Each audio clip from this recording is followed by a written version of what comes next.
WG นะคะแต่มาเบิ่งแต่ว่าทั้งสองทีมนี่ถือว่าโคจรมาพบกันในครั้งที่2ในรอบชิงมาเบิ่งว่าสโมสร WG นะคะจะสามารถแก้มือได้หรือบ่หรือว่าจะเป็นอีกครั้งหรือว่าท่านจะเป็นคนมอบรางวัลให้กับทีมที่ได้รางวัลชนะเลิศอันดับที่1อย่าลืมกดไลค์กดแชร์เนาะเบสวรรค์เคลียร์ก็จะมาได้ยิงไก่เจ้านี่บานลอยข้ามข้างลงไปกรรมการซีให้เป็นบานเตะมุมข้างทมิด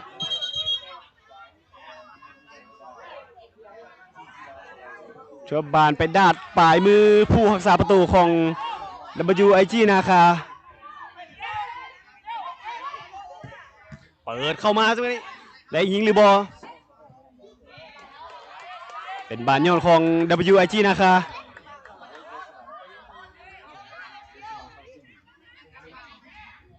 ลากบานต่อบานมาแล้วจังหวะนี้ผู้เล่นของเบสวรรค์ดักได้บานคุกคีอยู่กลางสนามดึงกำลังให้มาที่ฝ้าขวาตบกลับคืนให้เซนเตอร์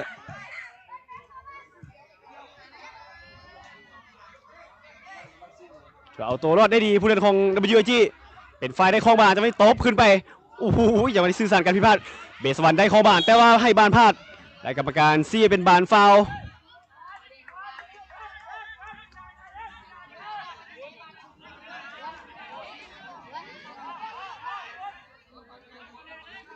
เป็นบานตั้งเตะจากลูกได้ฟาวของสโมสรเบสวรรค์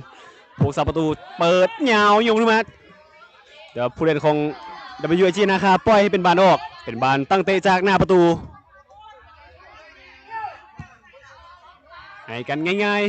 ๆตบขึ้นไปด้านเทิงโอ้โห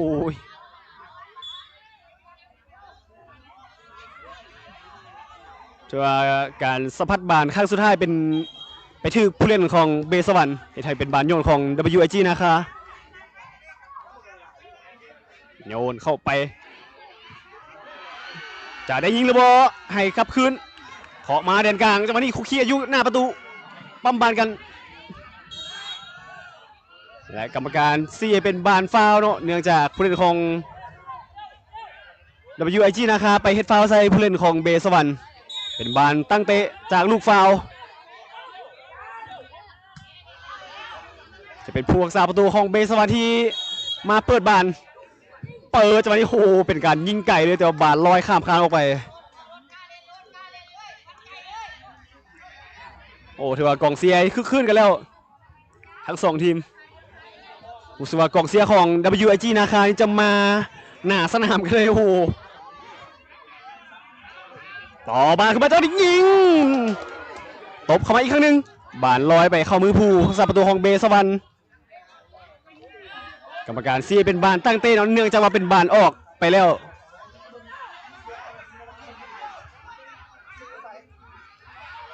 สั่งงูแล้วผู้รักษาประตูเบสวรรค์เปิดยาวมาหน้ากลเป็นบานโยนของสโมสรเบสวรรค์โยนเข้าไปเข้าหัวของผู้เล่นของ WIG โอ้จะไปตำใส่หัวตำบานลอยข้ามคานออกไปให้กันง่ายๆโอ้ถือว่าเอาตัวรอดได้ดีผู้เล่นของ WIG เปิดซ้ายขึ้นไปแต่ว่าบอมีไผ่เป็นผู้สาประตูของเบสวรรค์ที่ว่าออกมาเคลียร์บานขึ้นมาโอ้ถือว่าอยู่ในตำแหน่งที่สมบูรณ์กันเลยเนาะสำหรับผู้เล่นของ WIG ไปปั๊มบานกันอยู่กลางสนาม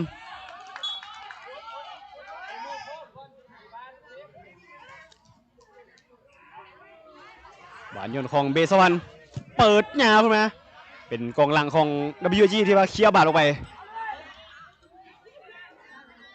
จับดึกมาให้มูจังหวะนี้ถึกสกัดไว้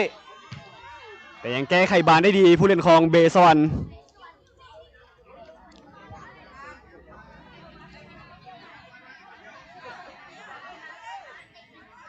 บานโยนของ WIG โยนยาวขึ้นไปแต่ว่าถึกปฏิเสธออกมาโดยกองหลังผู้เล่นของเบสวรรค์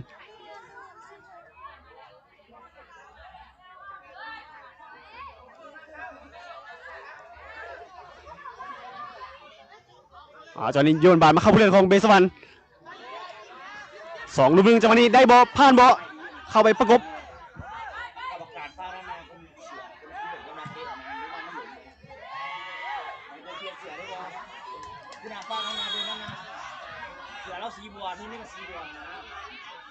โอ้โหได้เป็นบัตรเหลืองเลยท่านผู้ชมโอ้โห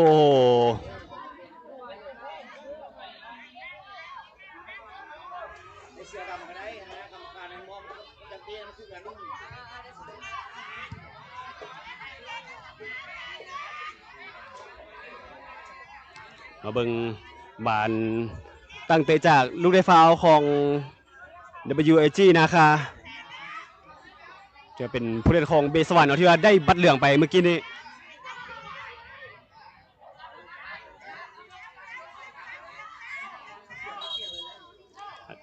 โอ้กรรมการต้องได้ตักเตือนกันแล้วผู้เล่นทั้ง2 คน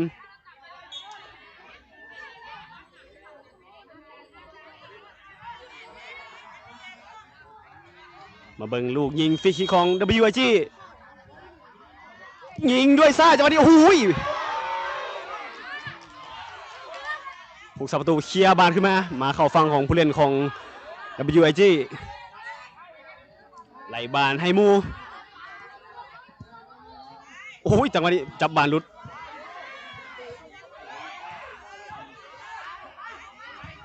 จับบานพลาดบานไหลมาอยู่ฝั่งของผู้เล่นเบสวรรค์แต่ว่า WAG นะคะที่ว่ากันแบบเหนียวแน่นกันเลยเคลียร์บานออกข้างไปเป็นบานโยนของเบสวรรค์โอ้ถือว่ากองเสียนี่มาเต็มเลยเนาะโยนมาจังหวะนี้บานปะทะกันจะได้ยิงหรือเปล่าโอ้โหยอดขึ้นไปงัดขึ้นไปแต่ผู้เล่นของเบสวรรค์ก็ถือว่าป้องกันได้ดีโอ้ถือว่าคู่นี้มันเลยท่านผู้ชมก็นักพากย์นี่ถือว่าบอง่วงนอนกันเลย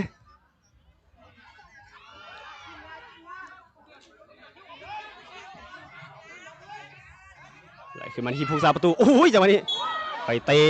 ใส่ผู้เล่นของเบสวรรค์ให้บานลุดออกหลังไปบานตั้งเตะจากหน้าประตูของ WAG นะคะให้กันง่ายๆโอ้โหจังหวะนี้ผู้เล่นของเบสวรรค์เข้ามาสกัดได้หยาดบานมาได้ผู้เล่นของ WAG ลากเลื่อยขึ้นไปจังหวะนี้โอ้โหผู้สาประตูออกมาได้ไล่มาคุบบานได้ทันโอ้โหระบบป้องกันนี่ก็ดีพอสมควรสำหรับสโมสรเบสวรรค์จับเตะขึ้นมาเรือดินจังหวะนี้ผู้เล่นของเบสวรรค์เฮ็ดบานลุดออกข้าง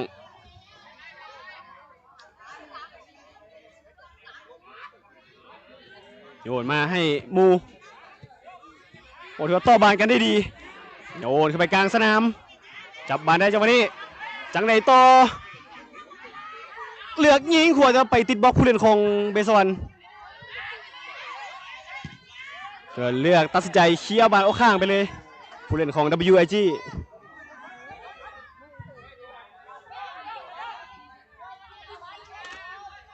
บานโยนของเบสวรรค์จังหวะยิงกันอยู่ตอนนี้ญาติบานมาได้ผู้เล่นของ WAG แทงไปเต้าบุพานผู้เล่นของเบสวรรค์ผู้เล่นของเบสวรรค์เก็บบานได้โอ้โหจะส่งให้มูเล่นกันไปกรรมการต้องได้สั่งให้ถอยเนื่องจากว่าตำแหน่งบานนี่เกือบออกมาจากเส้นแล้วโบกไม้โบกมือบอกมูแล้วโยนยามาที่หน้าประตูโอ้ยจังหวะนี้บานตกลงพื้น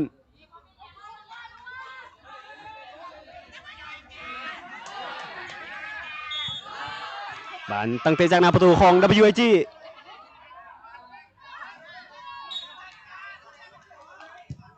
ให้เรียบๆง่ายๆจังหวะนี้โอ้จังหวะนี้ผ่านมาได้2 คนเลี้ยงลบงัดให้มูจังหวะนี้ได้ยิงหรือเปล่าโอ้โหยังแก้ไขกันได้อยู่บานลอยไปหาผู้สับประตูของเบสวรรค์ผู้สับประตูจับดึกขึ้นมาเข้าหัวกรรมการซีเป็นบานตั้งเตะจากหน้าประตูของ WAG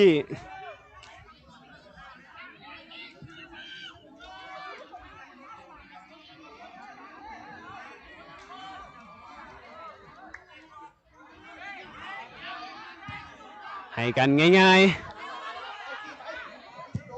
ยอดขึ้นไปด้านถึงแต่ว่าผู้เล่นของเบสวรรค์ออกมาประกบได้บาดเป็นของเบสวรรค์เอาว่าจะได้โอกาสยิงหรือเปล่าอ้าวญาติบาลมาได้ผู้เล่นของ WIG แต่งเข้าขวาแล้วยิงจะมาดิโอ้ยบาดบอซื้อประตูไปติดมือของผู้สาประตูแล้วของเบสวรรค์กรรมการเสียเป็นบานเตเจ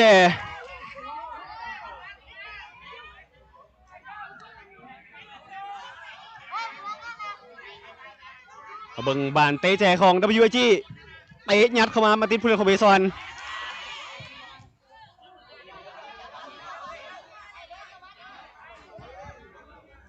มาต่อบานกันไหม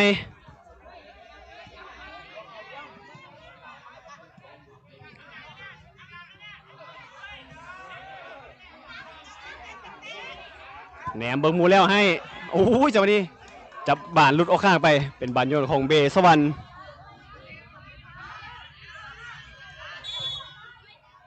โอ้เป็นผู้เล่นของ WIG เนาะไปจองผู้เล่นของเบสวรรค์ล้มลงไปมาเบิ้งบานตั้งเตะจากลูกฟาวของสโมสรเบสวรรค์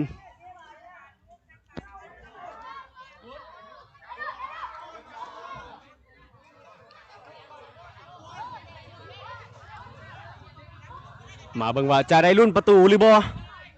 กับจังหวะตั้งเตะจากลูกฟาวมาเบิ่งว่าประตูแรกจะเป็นของใครเตะบานมาติดกำแพงกรรมการซี่เป็นบานโยนของ WIG ขออภัยเนาะเป็นบานฟาวเนาะเนื่องจากมีการเปิดดุมใส่กัน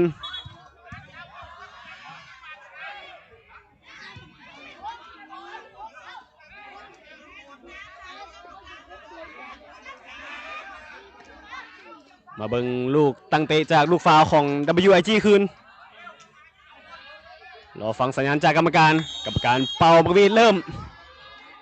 แหนมเบิ่งมูแล้วจะยิงโอ้โหอย่างนี้โบเน่ใจว่าจะโยนหรือจะยิงและจบการแข่งขันในครึ่งเวลาที่หนึ่งท่านผู้ชมเอาเป็นว่าไปพักผ่อนกันก่อนในครึ่งเวลาที่หนึ่งโบมีไผได้ประตูเดี๋ยวมาลุ้นต่อในครึ่งเวลาที่สอง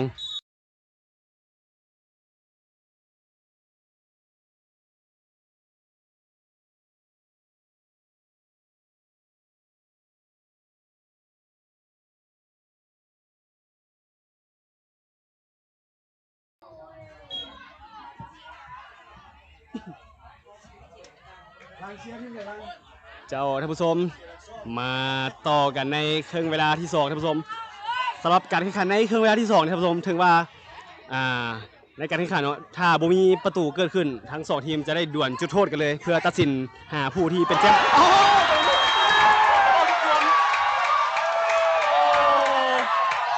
WIG นะครับประตูที่หนึ่งแล้วจากการเฟรม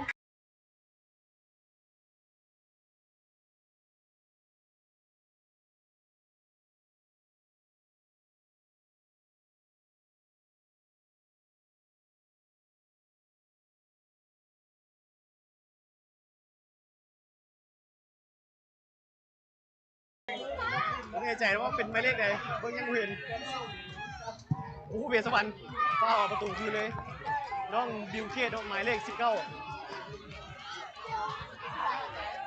มาเตะเจเลยนะ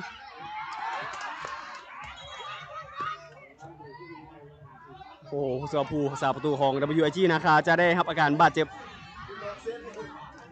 โอ้กำลังจะบอกเลยว่าถ้าบุมีประตูเกิดขึ้นนี่ที่ว่าต้องได้ด่วนจุดโทษเนาะแต่ว่า WIG นะคะนี่ว่าได้ประตูขึ้นนำเนาะจากการเตะเจของน้องหมายเลข19เนาะบิวเกต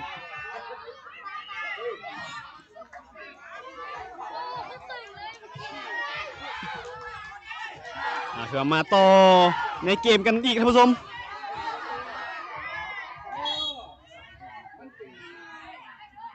บานตั้งเตะจากหน้าประตูโอ้โหเจ้านี่ควายดีแต่ควายบานดีดเข้ามาแต่ว่าดีที่บุซื้อประตูเนาะบานตั้งเตะจากหน้าประตูของเบสวรรค์มาบังว่าจะทวงประตูคืนได้หรือบ่สโมสรเบสวรรค์เปิดยาวไปหน้ากลจังหวะยิงแต่งจังเลยโอ้โห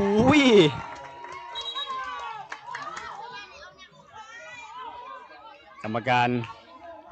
ชี้เป็นบานโยนเนาะโบได้ฟาวสุดท้ายเป็นบานลุดออกหลังเป็นบานตั้งเตะจากหน้าประตูของ WIG นะคะ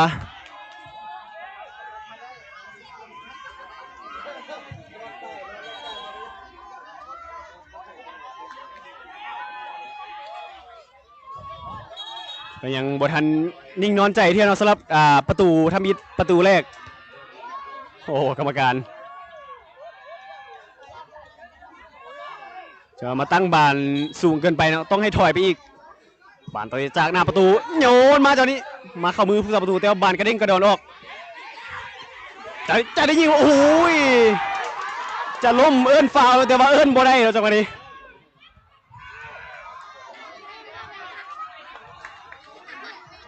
โอ้เชื่อแบบเอาแบบบ่ให้ WIG นะคะแบบได้พักหายใจกันเลยเนาะสำหรับเกมบุกของสโมสรเบสวรรค์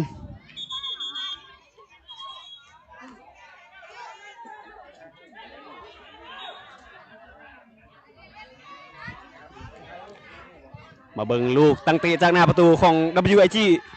พวกสาประตูเปิดยาวๆสูงๆโอ้เจ้านี้ท่านผู้ชมโอ้สโมสร WIG นะคะได้ประตูหนีห่างเป็น2ประตูต่อ0จากการตั้งเตะจากหน้าประตูของผู้เล่นของ WIG ของผู้สาประตู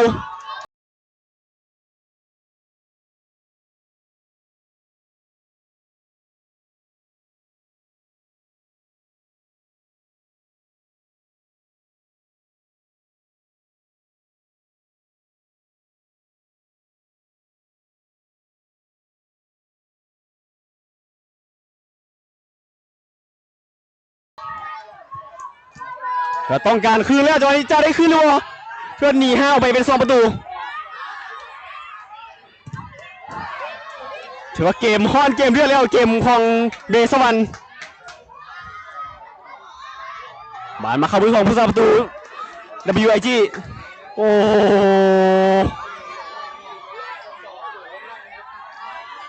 จับเตะยาวขึ้นมาจังหวะนี้หูบานแห้งเกินไป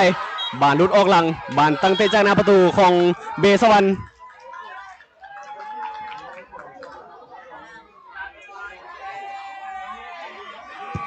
บานตั้งเตะขึ้นมาจังหวะนี้ขึ้นมงจังหวะนี้โอ้โหแต่ว่าบานไปเข้ามือของผู้สาประตูโอ้โหนอนลงไปเลยนะสำหรับผู้สาประตูของ WIG จับเตะยาวขึ้นมาจังหวะนี้บานข้ามค้านออกไป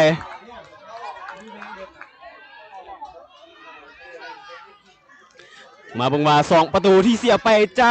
นำมาได้คืนหรือเปล่าสำหรับสโมสรเบสวรรค์เดือดด่านขึ้นมาแล้วเกมในตอนนี้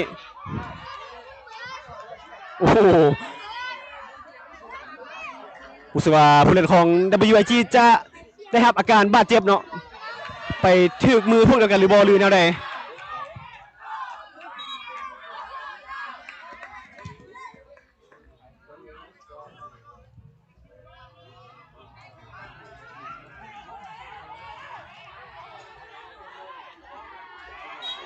กรรมการเสียเป็นบานโยนของเบสวรรค์บานโยนอีกคือของเบสวรรค์บานลอยไปเข้ามือของพวกสาประตูจับเตะยาวขึ้นมาว่าบานลุดออกหลังออกไปโอ้ถือว่ายุดหายใจบ่ได้แล้วสำหรับทีมเบสวรรค์ถือว่ามีความกระหายที่จะนำเอาประตูคืนโอ้ยจังหวะนี้โยนแบบไวๆกันเลยจับดึกยาวไปหน้าโกนยิงไปติดบล็อกโอ้ผู้เล่นของ WIG สกัดบาลออกไปเป็นบัตรเหลืองนะโอ้โห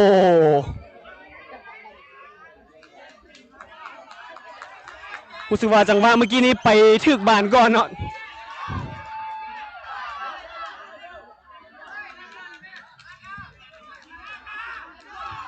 มาเบิ่งบานจังหวะตั้งเตะของเบสวรรค์จาก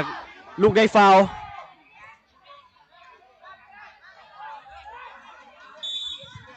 กรรมการเป่าวีดให้สัญญาณแล้ว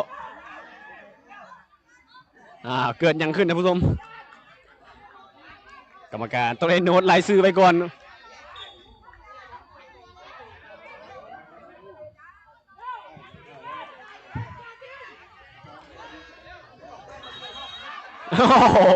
กรรมการต้องได้เตือนผู้เล่นของเบสวรรค์เหลือกยิงจะมาได้ไปติดกำแพงบานออกหลังไปเป็นบานเตะแจของสโมสรเบสวรรค์โอ้เล่นไวเลย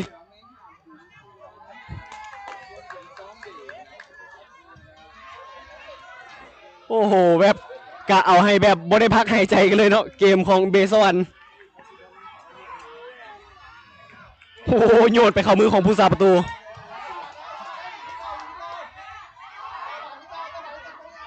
จับเตะไปโอ้โหแห้งเกินไปนะบานออกข้างสนามไปเลยนะบาน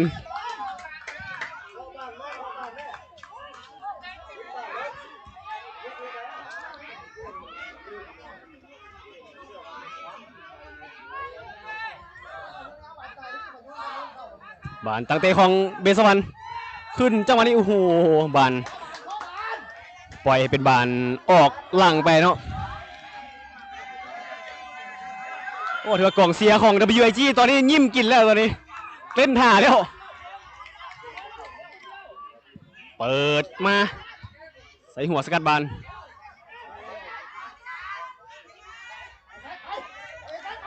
เอาแล้วมาเบิ้งเกมบุกของ WIG งับเลยโอ้ยจังหวะนี้โอ้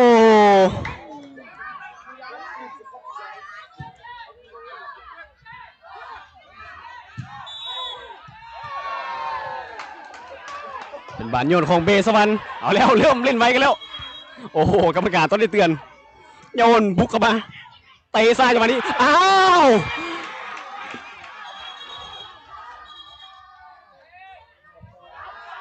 โอ้โหคือว่าตีตื้นเข้ามาแล้วเนาะ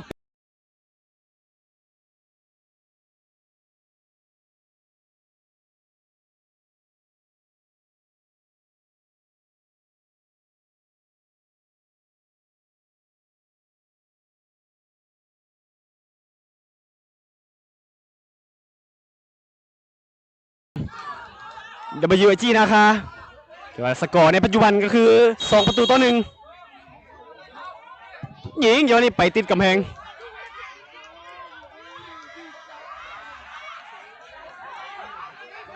เบิ่งบานโยนของสโมสร WIG โยนมา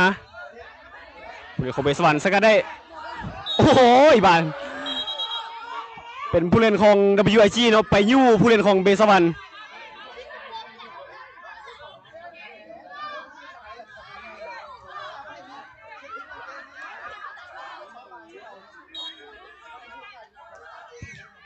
เปิดเข้ามาหูใส่หัวต่ำแต่ว่าบานข้ามคานออกไป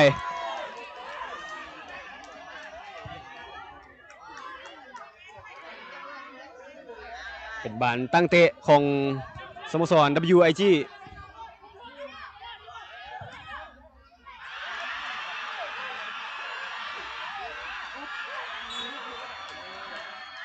เปิดขึ้นมาผู้เล่นของเบสวรรค์ใส่หัวสกัดโอ้โหเขียบานเอาข้างไปผู้เล่นของ WIG โอ้ถือว่ากาวบ่ให้พักหายใจอีหลีเลยโอ้โซลวนกับยูฝากของ WIG อยู่ข้างแจสนามโอ้กรรมการซี่เป็นบานฟาว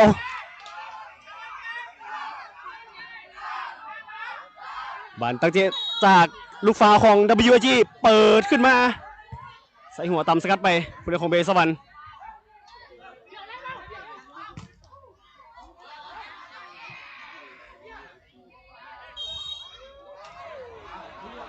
โอ้โหเป็นลูกได้ฟาวเนาะรู้สึกว่าฟาวเกินไปหรือเปล่าสำหรับสโมสรเบสวรรค์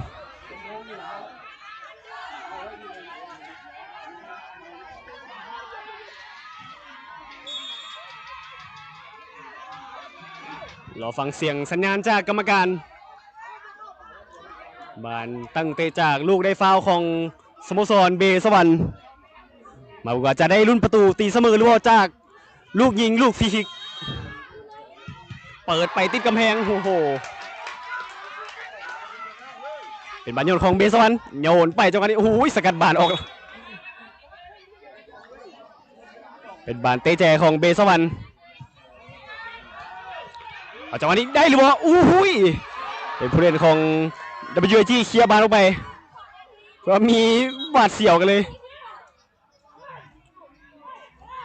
โยนแล้วสำหรับผู้เล่นของเบสวรรค์ได้โยนอีกครั้งหนึ่งโยนไปหน้าโกนใส่หัวต่ำจังหวะนี้บานออกหลังไป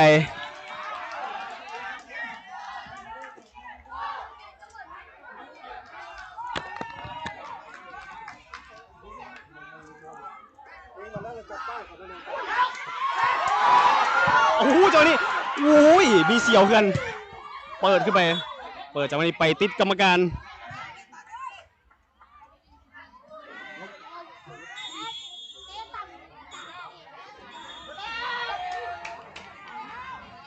เบิ่งบานโยนของเบสอนโอ้โหโยนผิดกติกา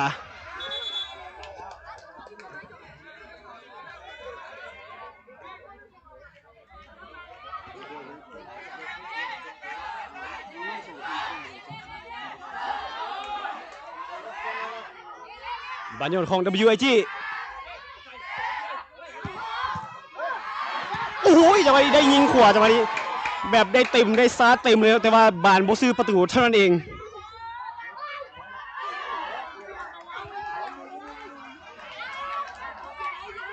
บานโยนของ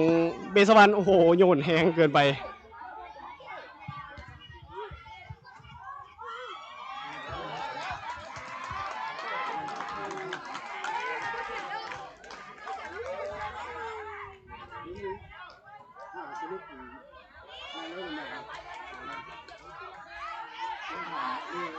เอาเบิ่งบานตั้งเตะจากหน้าประตูของ WIG โยนยาวมาเข้ามือผู้สาประตูของเบสวรรค์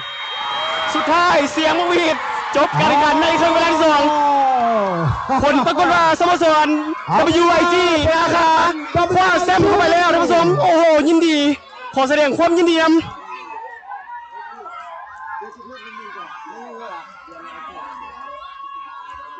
โอ้ถือว่านี่คือภาพแห่งความประทับใจเนาะสำหรับการคว้าแชมป์เนาะถือว่า WIG สามารถแก้แค้นได้เนาะโอ้โหแล้วก็คว้าแชมป์อีกนำก่อน2-0เอิ้นว่าหัวที่หลังดังกว่าโอ้โหถึกจี้ขึ้นมา1-2เจ้าท่านผู้ชมต่อไปนี่ข้าพเจ้าจะให้ท่านผู้ชมเนาะได้รับชมภาพบรรยากาศการมอบรับรางวัลแชมป์เนาะของสโมสร WIG นะคะ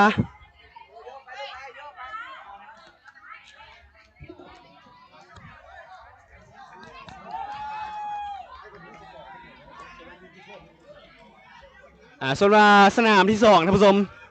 แมนเสมอกันเนาะในคู่ชิงแมนจะได้ตัดสินจุดโทษกันเดียวถ้าเราจะแจ้งเพิ่มอีกแต่ว่าในตอนนี้เราได้คู่แซมกันแล้วก็คือสโมสร WIG นะคะเดี๋ยวขอแซมบานเตะเยาวชนนครหลวงประจำปี 2025 ในรุ่นอายุบ่เกิน 12 ปี